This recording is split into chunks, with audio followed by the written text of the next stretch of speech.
වතුර ගොඩක් අඩු වෙලා වැවේ වතුර ගොඩක් අඩු නේද නැත්නම් අර ස්ටීල් එක ගාව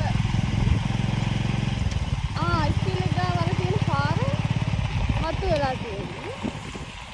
දැන් ඔයාලා ඉන්නම් එතන පාරක් වතු වෙනවා ඉංග්‍රීසි කියනවා.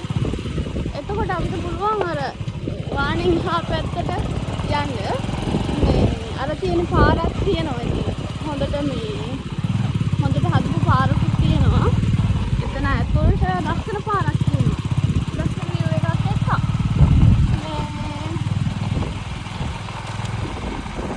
යන්න පුළුවන් වෙයිද දන්නේ නැහැ. ලස්සනයි ගන්න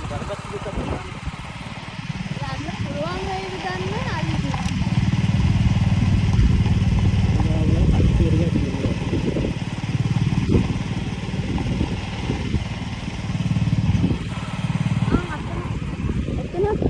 ලස්සන මේ වැවක් වගේ එකක් තියෙනවා.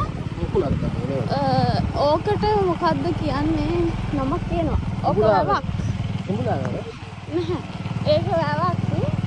මේක හදපු එක්කෙනාගේ නම තමයි කියන්නේ. එයා වගා කරන්න තමයි මේ උලතයෝදයන්නේ.